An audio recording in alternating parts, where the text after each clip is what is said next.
Hello friends, welcome to my channel. मेरा नाम विश्वास है और हम निफ्टी का एनालिसिस करेंगे कल के लिए, जो कि है 5 फरवरी 2024। उससे पहले देखेंगे फ्राइडे को मार्केट ने किस तरीके से काम किया, क्या हमारा ट्रेड प्लान था और मार्केट ने किस तरीके से रिएक्ट किया। देखिए, फ्राइडे को हमने जो प्लान किया था वो ये था कि 21,820 के ऊपर अगर मार्केट निकलता है, सस्टेन करता है, तो कोई भी डिप पे हम बाइंग अपॉर्चुनिटी देखेंगे और जो टारगेट रहेगा वो 22,000 तक का हमें यहाँ पे देखने को मिल सकता है। ये हमने प्लान किया था। मार्केट में हुआ क्या, मार्केट थोड़ा सा जो है गैप अप खुला। गैप अप खुलने के बाद में मार्केट इमीडिएटली हमें बाइंग मार्केट में देखने को मिली और मार्केट ने जो है वो एक 21,960 के आसपास जो है मार्केट में यहाँ पे एक कंसोलिडेशन हुआ। ठीक है ना, ये अगर हम देखें तो एक पोल एंड फ्लैग टाइप में यहाँ पे पैटर्न दिखाई दिया हमें और इसका ब्रेकआउट भी बहुत अच्छा शानदार देखने को मिला। 22,000 का हमारा टारगेट था, मार्केट ने इवन मोर 22,100 तक के यहाँ पर टारगेट जो है वो जो है दे दिए। अब प्रॉब्लम ये आती है कि ऐसी सिचुएशन को एनालाइज करना और ऐसी सिचुएशन में ट्रेड लेना बहुत ही डिफ़िकल्ट है। ये लोगों को सारी फीलिंग्स दे देता है। क्या, एक तो दे देता है फोमो, ठीक है ना, फियर ऑफ मिसिंग आउट। ये सबसे इम्पॉर्टेंट चीज़ मैं आपको ये बताना चाहता हूँ कि ऐसे टाइम पे अगर आपसे ट्रेड मिस हो जाए तो आपको फोमो में नहीं आना है। आपको कोई प्रॉब्लम नहीं है, आपको छोड़ देना है ट्रेड को। देखिए, हमेशा ध्यान रखिए कि आज का दिन आखिरी दिन नहीं है, ठीक है ना। आपको हमेशा ध्यान रखना है कि अगर मैं ये मूव मिस भी कर देता हूँ तो कोई प्रॉब्लम नहीं है। अगर मैंने यहाँ पे बाय नहीं किया और यहाँ पे एग्जिट नहीं किया तो कोई प्रॉब्लम नहीं है, कोई नहीं कर पाता है।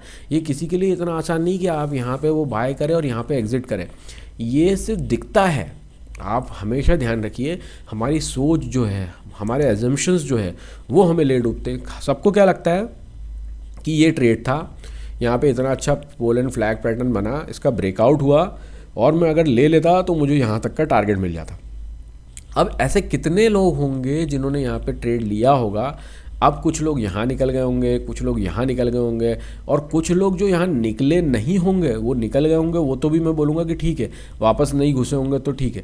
अगर जो लोग यहाँ निकले होंगे और फिर वापस घुस गए होंगे और फिर यहाँ निकल नहीं पाए होंगे, उनका हाल क्या हुआ होगा। आप सोचिए, कितने फास्ट पेस में मार्केट गिरता ही चला गया।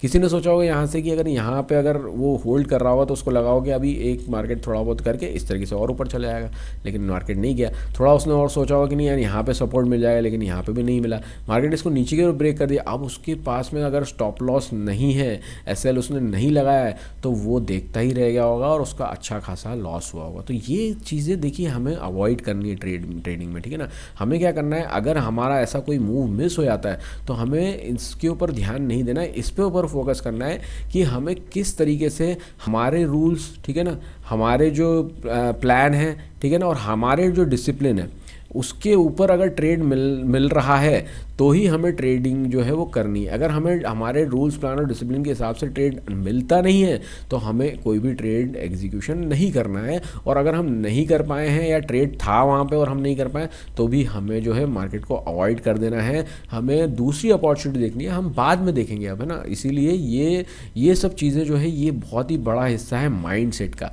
मैंने जो है अपनी एक वीडियो की सीरीज़ स्टार्ट की है जिसमें कि मैं आपको सारा basic to high level of technical analysis जितना मैं जानता हूँ उतना बताने की मैं कोशिश करूँगा।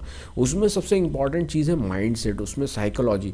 तो आप वो वीडियोज़ को ज़रूर देखें जिससे कि आप मुझे व्यूज़ मिले और जिससे मुझे मोटिवेशन मिले कि मैं उसमें थोड़ा और काम करके आपके लिए लेके आ पाऊँ। देखिए, ये सारे मेरे पर्सनल एक्सपीरियंसेस हैं। मैंने जो चीज़ें जिस से भी सीखी हैं और जो चीज़ें मैंने मार्केट में एक्सपेरिमेंट करी है उसके ऊपर, उसके बेस पे सारे मैं आपको जो है चीज़ें बता रहा हूँ। तो अगर मेरा एक्सपीरियंस जो आपके लिए अगर हेल्पफुल हो, आपके उससे पैसे बचे, वो मेरे लिए बहुत ज़्यादा इंपॉर्टेंट है। मेरे लिए और कुछ भी इंपॉर्टेंट नहीं। देखिए, मैंने बहुत लॉस किया है तो मैं नहीं चाहता कि आप लोग भी उतना लॉस करें। मेरा ये व्यू है कि आप मेरे अगर वीडियो देख के यार मैंने कुछ आपको बात बताई और उससे आपके कुछ पैसे बचे तो मेरे लिए वो ज़्यादा इंपॉर्टेंट है। इसलिए प्लीज़ वीडियो को देखें।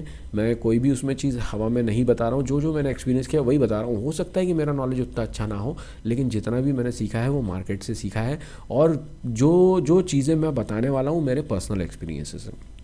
चलिए, तो इसलिए आपको रिक्वेस्ट करता हूँ कि आप वो वीडियो देखिए और आप उसको थोड़ा सा शेयर कीजिए जिससे कि मुझे मोटिवेशन मिले और मैं और थोड़ा सा काम उस पर करूँ।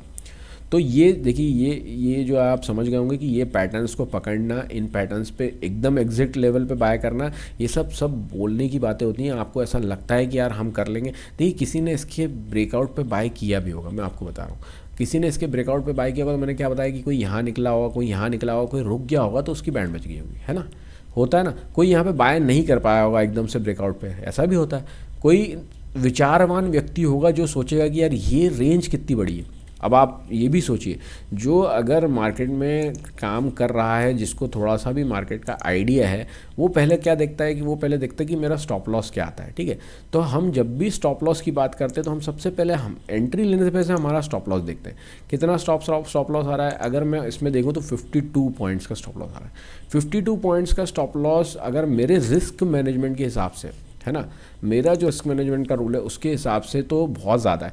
अगर आपके रूल के हिसाब से फिट बैठता है तब तो बात अलग है, लेकिन जिसके भी रिस्क मैनेजमेंट के हिसाब से 52 पॉइंट्स मींस ऑप्शन में ऑलमोस्ट 25 to 27 जो है रुपीज़ का जो आपका जो है स्टॉप लॉस आता है। वो इतना बड़ा स्टॉप लॉस अगर आप लगाने में समर्थ हैं और आप इसका 1:2 1:3 लेने की सोच रहे हैं तब तो बात अलग है। लेकिन जिसने भी ये सोचा होगा उसने भी एकदम से हिम्मत नहीं की होगी कि मैं यहाँ पे एंट्री ले लूँ। वो सोच रहा हो कोई एक डिप मिले तब मैं बाय करूँ, एटलीस्ट मुझे एक स्टॉप लॉस की पोजीशन मिले, लेकिन मार्केट में ऐसा कुछ हुआ नहीं। तो इसीलिए मेरा भी यहाँ पे ट्रेड नहीं बना और हो सकता है कई लोगों का यहाँ पे ट्रेड बना नहीं हो। और कुछ लोगों ने यहाँ पे एंट्री ले ली हो और कुछ लोग यहाँ से यहाँ कहीं निकल गए हो, यहाँ कहीं निकल गए हो। बहुत ही कम ऐसे लोग होंगे जो बिल्कुल यहीं निकले होंगे एक ही कैंडल में, जिन्होंने नेगेटिव कैंडल देख के निकल गए, और बाकी लोग कुछ ऐसे बहुत सारे लोग होंगे जो इस में भी बैठे रह गए। तो ये चीज़ हमें नहीं करनी, अवॉइड करनी है। अब बात कर लेते हैं कल की। कल हमें मार्केट में क्या करना चाहिए। तो मेरा व्यू ये है अभी फ़िलहाल देख के कि देखिए मार्केट ने क्लोजिंग तो मार्केट में अच्छी ओपनिंग हुई, मार्केट ने एक अच्छा ऊपर की तरफ का मूव दिया, और लेकिन मार्केट जो है ऑल टाइम हाई जो है वहाँ से रिजेक्शन लेके मार्केट जो है वापस जो है यहाँ पे ये ऑल टाइम हाई ही के लेवल तक ही मार्केट जाके यहाँ से मार्केट में एक रिजेक्शन देखने को मिला, एक सेलिंग प्रेशर जो है अपने को यहाँ पे देखने को मिला। तो अब हम क्या करेंगे कि यहाँ पे अभी मार्केट में सेलिंग तो आई है और ये जो जोन क्रिएशन होता है, ये पोल एंड फ्लैग यहाँ पे एक जो कंसोलिडेशन होता है मार्केट में, इसके नीचे क्लोजिंग दी है। दैट मीन्स थोड़ा सा यहाँ पे जो है वो नेगेटिव साइड का जो है वो दिखाई दे रहा है, लेकिन स्टिल हमें ऐसा कुछ भी एजम्पशन में नहीं रखना है। हम क्या करेंगे, अब हम लेवल्स के हिसाब से प्लान करेंगे। हमें क्या दिखाई दे रहा है, हमें ये दिखाई दे रहा है कि ये एक इंपॉर्टेंट यहाँ पे जोन था, मार्केट जो है इसके ऊपर गया, इसके ऊपर सस्टेन नहीं कर पाया, वापस आया और मार्केट अब जाके मार्केट नीचे की तरफ जो है मार्केट ने क्लोजिंग दी।